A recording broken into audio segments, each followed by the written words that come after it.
Welcome to Healthy Kidneys After 60. I am your host, Jane Pauley, and today we are opening a door that many of you might have kept locked for years, your own medicine cabinet. We often think that health comes in a bottle, but what if the very capsules you swallow every morning to stay young are actually the ones making you old before your time?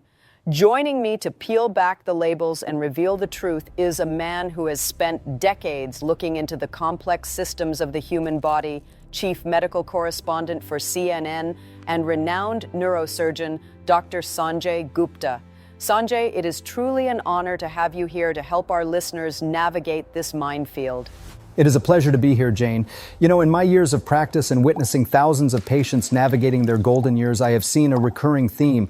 People are trying so hard to do the right thing for their health, yet they are often operating in the dark. I want to help shed some light today because at this stage of life, the margin for error in what we put into our bodies becomes much smaller. I am looking forward to a very honest conversation about what is really happening inside those supplement bottles and how we can protect ourselves while staying strong and independent. Sanjay, I want to start with something I think many of us can relate to. I was at a friend's house recently and I watched her take out this large plastic organizer, one of those Monday through Sunday cases, and it was packed. She had capsules for her heart, tablets for her joints, and something else for her memory. She didn't really know the dosages, she just knew they were good for seniors.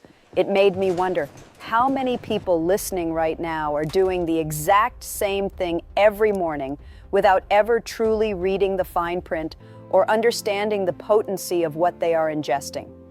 We live in a culture that tells us more is better, especially when we hit 60 and start feeling those first signs of slowing down. But is there a hidden cost to this insurance policy we think we're buying in the supplement aisle? And are we perhaps unknowingly accelerating the very aging process we are trying so hard to outrun? That is such a poignant observation, Jane, and it strikes at the heart of a major public health issue that we don't talk about enough. The reality is that older adults in America are the single largest group of supplement users, and many are taking multiple products simultaneously. The problem, quite frankly, isn't necessarily the vitamins themselves, it's the dose, the form, and the clinical reason behind taking them. When you are 20, your body is like a high-performance engine that can filter out excesses and handle chemical noise relatively easily. But after 60, the mechanics change. Our liver and kidneys, which act as the body's primary filtration plants, don't process these concentrated substances as quickly as they used to. We have to stop looking at supplements as food and start respecting them as biologically active compounds that can and do interact with each other and with our prescription medications. When we blindly follow a marketing claim rather than a biological need, we aren't just wasting money. We are potentially taxing our internal organs in a way that mimics the symptoms of aging, fatigue, brain fog, and physical decline. It's frightening to think that our best intentions could be our biggest mistakes. I hear from so many people who say they feel fragile or that their body is suddenly sensitive to things that never bothered them before. Is that just a feeling, or is there a scientific reason why a small error in a vitamin dose can have such a massive impact once we cross that 60-year milestone?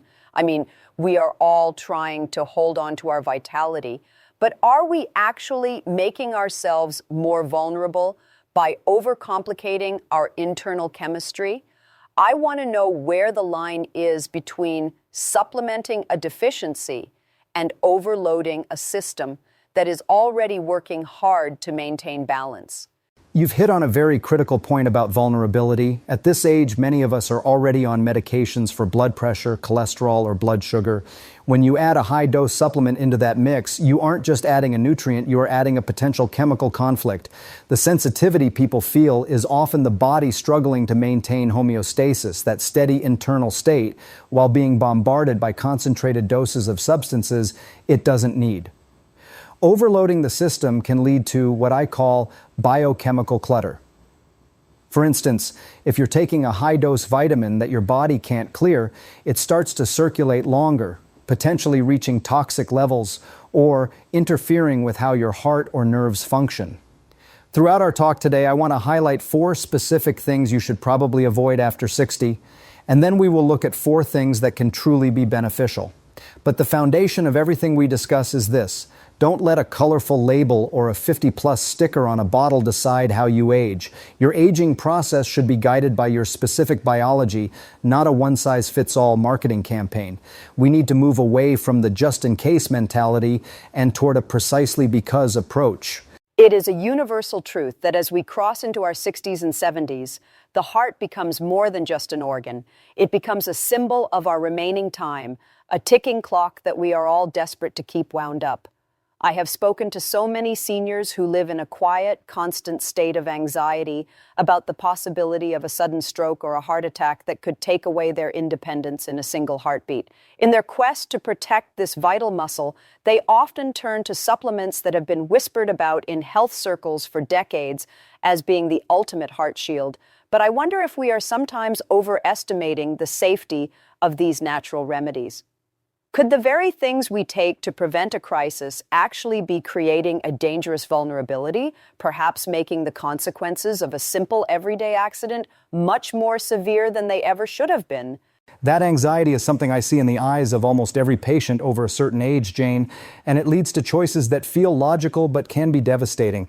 I remember a man named George, a 72-year-old from Cleveland, Ohio, who exemplified this perfectly. George was a retired high school teacher, a man who loved his morning walks and was terrified of heart disease because his father had passed away young. For years, George had been taking a very high dose of vitamin E every single morning, convinced it was keeping his arteries clear and his heart strong. He didn't think twice about it because it was just a vitamin, right? But then a few months ago, George had a very minor trip on his front porch, the kind of stumble that should have resulted in maybe a bruised knee or a bit of a sore hip. Instead, because that high-dose vitamin E had been quietly thinning his blood and increasing his risk of hemorrhagic stroke, George found himself in the emergency room with significant internal bleeding. We have seen in various clinical analyses that while vitamin E is an antioxidant, at high doses, it can interfere with how our blood clots, particularly if someone is already taking a baby aspirin or other heart medications. For George, his heart shield had actually become a liability that turned a small trip into a life-altering medical crisis. Hearing a story like George's is a sobering wake-up call because it challenges the idea that natural means harmless. It seems there is a very fine line between a supplement helping the heart and it becoming a silent threat to our overall safety, especially when we consider how many seniors are also on some form of blood thinner. Why is it that the aging body becomes so much more reactive to something as seemingly benign as vitamin E? And is there a way for people to support their cardiovascular health without accidentally putting themselves at risk for a catastrophic bleeding event? The aging body is a masterpiece of adaptation, but its margins for chemical intervention are much thinner than they used to be. After 60, the interactions between what we eat, the supplements we take, and the medications we are prescribed become a complex dance where one wrong step can lead to a fall. In George's case, he was trying to optimize his health, but he didn't realize that vitamin E at those levels acts almost like a drug. When you combine that with the natural thinning of the skin and the increased fragility of blood vessels that comes with age, you are essentially creating a situation where the blood is too thin to protect you from the bumps of daily life. This is why I always tell my patients that the best way to get your heart-healthy nutrients is through the dinner plate, not a pill bottle. Think of seeds, nuts, and high-quality olive oil. These provide vitamin E in a complex matrix that the body recognizes and can regulate. We need to move away from the megadose culture and back to a place of balance where we respect the heart enough to stop guessing with its chemistry. George is doing better now, but his story is a reminder that the most dangerous thing in your medicine cabinet might be the one you think is doing the most good. There is a very common narrative among people in our age group that if you are feeling a bit sluggish, or if your energy levels aren't what they used to be, you must be low on iron. It's almost a cultural reflex to reach for an iron supplement to get that spark back, but I've been hearing more recently that this might be a very outdated and even risky piece of self-advice for those of us over 60. Is it possible that the fatigue we feel isn't a sign of lack, but rather a sign that our bodies are struggling with something else entirely? And by adding more iron into the mix, are we perhaps pouring gasoline on a fire that we didn't even know was burning inside our organs? You are absolutely right to question that reflex, Jane, because after 60, the rules for iron change dramatically. Unlike many other nutrients, our bodies have no active way to excrete excess iron. It just builds up in our tissues like rust on an old machine. While younger women often struggle with iron deficiency, once we age, the risk shifts toward iron overload, a condition that can be incredibly toxic to the liver, the heart, and even the brain. And I've seen so many seniors who start taking iron because they feel tired, not realizing that their fatigue is actually a symptom of the iron itself accumulating in their organs and causing oxidative stress. This internal rusting can lead to inflammation and long-term damage that is much harder to fix than a simple case of tiredness. We have to be very careful with the fatigue equals iron logic, because in the elderly, excess iron is linked to a higher risk of heart disease and even certain neurodegenerative issues. It's a silent accumulation that doesn't show up on a standard physical unless you are specifically looking for it. It's quite a revelation to think that supplementing could actually be accumulating something harmful. If someone is sitting at home right now feeling that heavy weight of exhaustion and thinking about buying a bottle of iron, what should they be looking for instead? How do we differentiate between a genuine need for a supplement and a dangerous buildup? And are there specific tests that we should be demanding from our doctors to make sure we aren't accidentally poisoning ourselves with something we thought would give us more energy? The first thing I tell everyone is never ever start an iron supplement based on a feeling. Fatigue is a loud symptom, but it is also a very vague one. It could be your thyroid, it could be a lack of B12, or it could be your heart.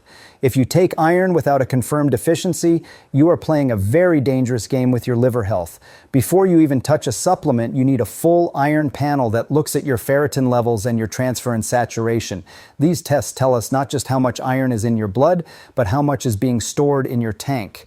If your tank is already full, adding more is like trying to overfill a gas container. It's going to spill over and cause damage. We also have to consider conditions like hemochromatosis, which is more common than people think, and can cause the body to absorb far too much iron from food alone. At this stage of life, our goal should be efficiency, not excess. We want our bodies to use what they have effectively, rather than overwhelming them with minerals they can't get rid of. It's about being a precision engineer for your own health rather than a casual consumer. It seems there is a profound emotional component to this, Sanjay. When we feel our vitality slipping away, there is a sense of desperation to grab onto anything that promises to bring it back. We see these bottles in the pharmacy with labels that talk about energy, vitality, and rejuvenation. And it's so easy to believe that the answer to our aging is just one pill away. But as you've been explaining, this self-diagnosis by feeling can lead us down a very dark path where we are actually accelerating the very decline we fear. I want to talk about the reality of what happens when that desire to feel better meets the wrong supplement, and how a person can go from seeking health to facing a medical crisis they never saw coming. That desperation is exactly what happened with a patient I'll call Evelyn, a 76-year-old woman from Boston, Massachusetts. Evelyn was a vibrant grandmother who started noticing she was getting winded just walking up the stairs to see her grandkids, and she was feeling a bit more forgetful than usual. She did what many people do. She went online, read that her symptoms sounded like anemia, and started taking a high-potency iron supplement. She did this for 2 years, thinking she was energizing her blood. When she finally came to see us because the fatigue had turned into a strange, dull pain in her abdomen and her skin had taken on a slightly grayish hue, we ran her blood work and were shocked. Her iron levels weren't just high, they were nearly double the safe upper limit. She wasn't anemic, she was suffering from chronic iron toxicity that was starting to scar her liver. It was heartbreaking because Evelyn was trying so hard to be healthy so she could be present for her family, but by taking that iron just in case, she was literally rusting from the inside out. That is a terrifying image, someone so dedicated to their family and their health, unknowingly causing such deep internal damage. It makes me realize that our feelings can be very unreliable narrators of what's actually happening in our chemistry.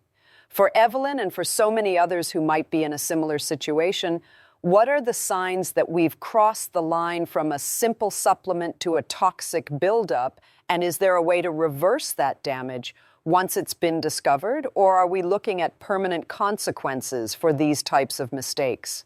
The signs are often subtle until they aren't, which is the most dangerous part. For Evelyn, the fatigue she thought was anemia was actually her liver struggling to process the excess iron. Other signs can include joint pain, unexplained abdominal discomfort, and even changes in heart rhythm. The good news for Evelyn was that because we caught it, we could intervene. We had to use therapeutic phlebotomy, essentially drawing blood to reduce the iron stores, and it took months for her levels to stabilize. But the emotional toll was heavy. She felt betrayed by the health industry and by her own choices. I want listeners to understand that mending a body that has been overloaded with minerals is a much slower and more painful process than preventing the overload in the first place. This is why we must stop treating supplements like they are extra food. They are potent, they are biological, and after 60, they can be the difference between a healthy liver and a failing one. Evelyn's story is a call to all of us to stop guessing and start testing. Your feeling of being tired is a signal to see a doctor, not a signal to go shopping for iron. We often hear about the B vitamins as the energy family, the ones that protect our nerves and keep our brains sharp. It's almost become common knowledge that if you have a little bit of tingling in your fingers or if your feet feel a bit numb, you should probably take some B6 or a B complex to support your nervous system. It sounds so logical and helpful, yet you're suggesting that there is a tipping point where this B6 protection can actually turn into a form of nerve destruction. How can a vitamin that is supposed to build up our nerves actually end up tearing them down? And how are people supposed to know when they've crossed that invisible boundary into a territory where they are doing more harm than good? It is one of the most tragic ironies I see in clinical practice, Jane. Vitamin B6 is essential for over 100 enzymatic reactions in the body, but it is also one of the few water-soluble vitamins that can be incredibly neurotoxic at high doses. Most people assume that because it's water-soluble, you'll just pee out the excess, but B6 can actually linger and build up in the sensory nerves. We see this often in people who take nerve support formulas or high-potency B complexes. They start with a little numbness, they take the supplement to fix it, and then the numbness gets worse because of the supplement, so they take even more. It's a vicious downward spiral. Scientific data from the Office of Dietary Supplements warns that chronic intake of high-dose B6 can lead to sensory neuropathy, a condition where the protective coating of the nerves is damaged, leading to pain, burning sensations, and even a loss of balance. It's a classic case of too much of a good thing becoming a poison. That sounds like a nightmare, taking a pill to solve a problem, only to have that very pill make the problem worse. It's a silent trap that I imagine many people fall into without ever suspecting their daily vitamin. If someone is experiencing that pins and needles feeling or a burning sensation in their hands and feet, and they happen to be taking a B complex, what is the threshold for danger? How do they know if they are taking a safe amount or if they are slowly damaging their own nervous system? And what should be the immediate red flags that tell them to stop everything and check their labels? The red flag is when the symptoms don't improve or actually begin to spread. The danger usually starts when people exceed 50 or 100 milligrams a day for an extended period, but for some older adults, even lower doses can be problematic because our ability to clear these substances decreases. You have to look at the percent daily value on the back of the bottle. If you see numbers like 2,000% or 5,000% of your daily B6, you are in the danger zone. Many megadose products on the market are far above what any human body actually needs. If you are feeling that burning or tingling, the very first thing you should do is stop the supplement and get a B6 blood test. In many cases, once the B6 levels drop, the nerves can begin to heal, but if the damage goes on for too long, it can become permanent. We need to be very wary of proprietary blends that hide the exact amount of B6. After 60, your nerves are precious. Don't gamble with them by taking concentrations that the human body was never designed to handle. There is a dangerous tendency we all have as we age to simply shrug our shoulders and say, well, I guess I'm just getting old. Whenever we feel a new ache or a strange sensation, we tend to dismiss things like a loss of balance or a weird tingling in our feet as the inevitable rust of time. But from what you're saying, these might not be signs of aging at all. They might be warning shots from our bodies that we are over-supplementing. It's a frightening thought that we might be losing our mobility or our stability not because of our years, but because of our pills. How can we tell the difference between normal aging and a supplement-induced crisis? And what happens to a person's life when they mistake one for the other and allow a toxic situation to continue for too long? That shrugging it off is exactly what almost cost a man named Henry his ability to walk. Henry was 69, living in Phoenix, Arizona, and he was an avid golfer. He started feeling this strange electric burning sensation in his feet and a bit of staggering when he walked. He told himself it was just old man legs, or maybe the heat in Arizona. But Henry was also a very health-conscious person who was taking a total nerve health complex that was loaded with vitamin B6. Because he thought the symptoms were just aging, he didn't mention it to his doctor for a year. By the time I saw the records of his case, Henry was having trouble standing for more than 10 minutes. He thought he was developing some kind of incurable neurological disease, but in reality, his B6 levels were off the charts. His body was screaming for him to stop, but he couldn't hear it because he had accepted decline as a natural part of his 60s. It is so heartbreaking to think of Henry losing his passion for golf and his confidence in his own body just because of a misunderstanding. It highlights how much we fear being a burden or losing our independence, yet we sometimes inadvertently cause the very thing we fear by trying to prevent it. If someone is listening and they recognize themselves in Henry, perhaps they've been feeling a bit unsteady or they've noticed that burning sensation. What is the first step they should take tonight? Is it as simple as clearing out the cabinet, or do they need a more formal medical intervention to undo the accumulation that's already occurred? The first step is to stop being your own doctor and start being a reporter for your doctor. Tonight, I want you to take every single bottle out of your cabinet, not just the prescriptions, but the natural ones, the teas, the nerve support powders. Write down the exact dosage of B6 in every single one, because often it's hidden in multiple products and you might be taking 5 times what you think. If you have those symptoms, stop the high-dose supplements immediately and call your physician for a neurological screening and a B6 blood test. For Henry, once he stopped the supplement, it took nearly 6 months for the burning to subside and for his balance to return, but he did get back on the golf course.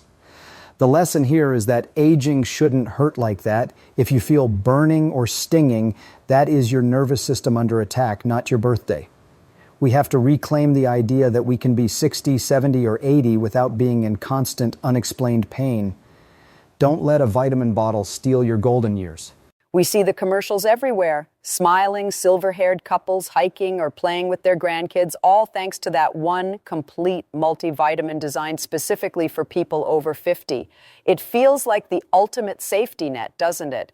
A way to fill in the gaps of a diet that might not be as perfect as it used to be. But I'm starting to sense a theme in our conversation today, Sanjay, and it makes me wonder if these all-in-one solutions are actually creating a stacking problem. If we take a multivitamin and then we take something for our eyes and then something for our bones, are we unknowingly building a chemical skyscraper that is eventually going to fall over? You've touched on the stacking phenomenon, which is one of the biggest risks for the modern senior. The marketing of 50-plus multivitamins is very effective because it plays on our desire for convenience. But here is the danger. Many of these complete pills already contain 100% or more of your daily needs for things like B6, vitamin E, or even zinc. Then, if you are also taking a separate bone health pill that has more vitamin D and calcium, and a heart health pill that has more vitamin E, you are suddenly in the megadose territory without ever realizing it. We have research showing that older adults are the most frequent users of multiple supplements, and the more bottles you have on your counter, the higher the chance of an adverse event or a drug supplement interaction. It's not just about the vitamins clashing with each other, it's about them clashing with the medications your doctor has actually prescribed for your heart or your blood pressure. It sounds like we've created a situation where we are over-insuring our health to the point of bankruptcy. If someone feels they really do need a multivitamin because their diet is restricted or they aren't eating as well as they should, how can they navigate that pharmacy aisle without falling into the stacking trap? Are there specific things we should look for on the label, like third-party certifications or specific dosage caps, that can help us stay in the safe zone while still getting the support we might actually need? The first rule of thumb is look for the USP or NSF seal. These are independent organizations that verify that what is on the label is actually what is in the pill and that it doesn't contain hidden contaminants. Secondly, avoid anything that says mega, ultra, or high potency unless a doctor has told you that you have a severe deficiency. Your goal with a multivitamin should be to supplement a diet, not replace it. I also tell my patients to do a supplement audit every 6 months. Lay everything out on the table and add up the totals for each vitamin across all your products. If you see that you're getting 400% of something, that's a red flag. We have to stop thinking of these as health candy and start thinking of them as low-dose chemicals. If you wouldn't take 3 different aspirin for one headache, why would you take 3 different sources of vitamin E for one heart? It's about being a conscious consumer and realizing that at 70, your body values quality over quantity every single time. One of the biggest fears for any woman and many men as they age is the thinning of their bones. We've been told for decades that vitamin D is the holy grail for bone density, and so many of us have been dutifully taking our vitamin D drops or pills for years. But I've recently come across this idea that vitamin D might only be half of the story, and that without its partner, it might actually be doing something quite unexpected and even slightly alarming inside our arteries. It's a bit of a shock to think that while we are trying to strengthen our skeletons, we might be accidentally stiffening our hearts. Can you explain this relationship and why this missing piece is so crucial for those of us trying to stay upright and active? This is one of the most fascinating areas of nutritional science right now, Jane, and it revolves around the idea of calcium direction. Think of vitamin D as the worker that brings calcium into your body, but it doesn't necessarily know where to put it. This is what happened with Eleanor, a 78-year-old woman from Illinois. Eleanor was terrified of hip fractures, so she had been taking high-dose vitamin D for over a decade. When she went in for a routine cardiovascular scan, her doctor found significant early calcification in her arteries. Essentially, the calcium she was absorbing was landing in her heart vessels instead of her bones. She was devastated because she had been so disciplined with her bone health routine. This is where vitamin K2, specifically the MK7 form, comes in. There is growing evidence, though we are still learning every day, that K2 acts like a traffic cop. It activates proteins that help pull calcium out of the soft tissues like your arteries and direct it into the hard tissues like your teeth and bones. It sounds like a traffic cop is exactly what Eleanor needed to keep her health on the right track. It's a bit overwhelming to think that even when we think we're doing everything right, there's another piece we have to worry about. For someone like Eleanor or any of our listeners who are currently taking vitamin D, what is the safest way to ensure their calcium is going to the right place?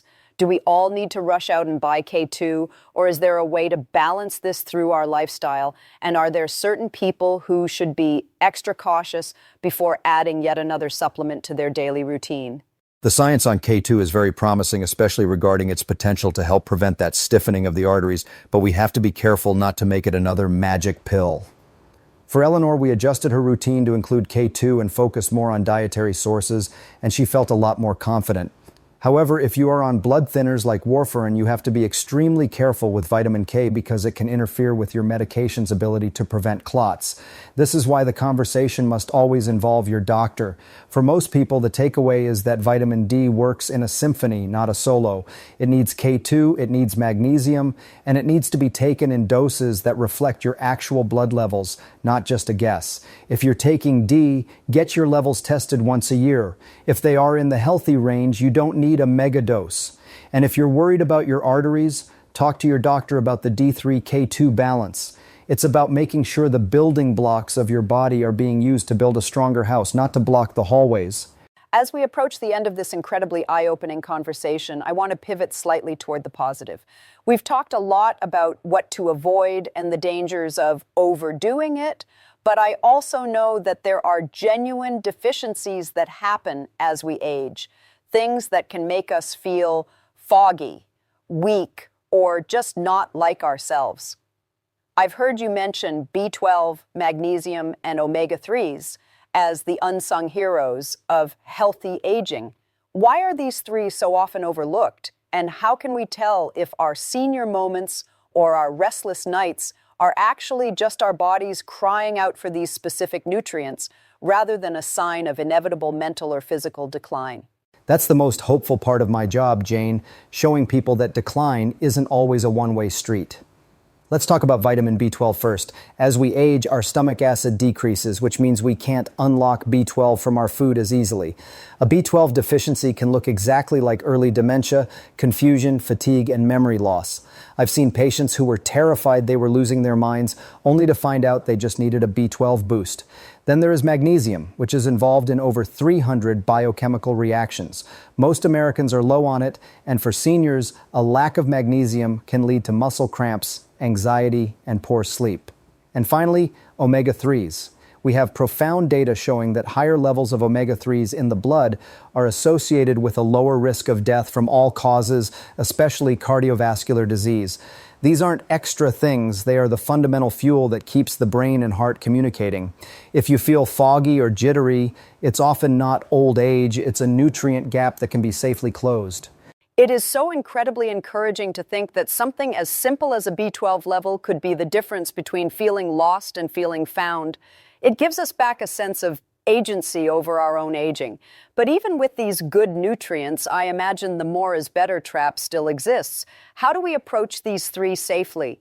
Is it a matter of just eating more salmon and spinach? Or is there a point where a supplement is truly necessary for someone over 60? And how do we ensure we're getting the right quality so we don't end up with more of that biochemical clutter we talked about earlier? You've hit the nail on the head. Even the good guys need to be handled with care. For B12, I recommend a sublingual form because it bypasses the digestion issues many seniors have. For omega-3s, quality is everything. You want a supplement that has been tested for heavy metals and rancidity because bad fish oil can actually cause inflammation. And for magnesium, avoid the oxide form, which just causes a laxative effect, and look for glycinate for better absorption. But the golden rule remains: test, don't guess. Ask your doctor for a B12 and a magnesium test during your next checkup. The goal isn't to have a cabinet full of bottles, it's to have a body full of energy. When you fill these specific gaps, you're not just surviving your 60s and 70s, you're thriving in them. You're giving your brain the clarity it needs to remember those grandkids' names and your heart the strength to keep up with them. That is the true power of right-sized nutrition. Sanjay, we've covered so much ground today, from the dangers of internal rust to the traffic cops of our cardiovascular system. But as I listen to you, I realize that what we are really talking about is dignity. We're talking about the desire every person has to remain themselves, to be independent, to be clear-headed, and to be present for the people they love. It's not just about living longer, it's about living better. If you could leave our listeners with just a few golden rules to take with them into their kitchens and their pharmacies tomorrow, what would they be? How can we move forward with confidence instead of fear as we navigate these later chapters of our lives? My first golden rule is to treat your supplements with the same respect you treat your prescription medications. If you wouldn't take a random pill for blood pressure, don't take a random megadose vitamin. Stop and ask, do I actually need this, and has a test proven it? Secondly, do a master list of everything you consume, teas, powders, pills, and tinctures, and bring that list to your pharmacist or doctor. They are the experts in spotting the clashes that could save you from a crisis. And finally, remember that your health is built in the kitchen, not the laboratory. Focus on whole foods first and use supplements only as the finishing touch to an already good foundation. We aren't trying to fight time, Jane. We are trying to dance with it. We want to age with grace, and that means being a wise steward of the body you've been given. Don't let the fear of getting old drive you to make choices that actually make you older.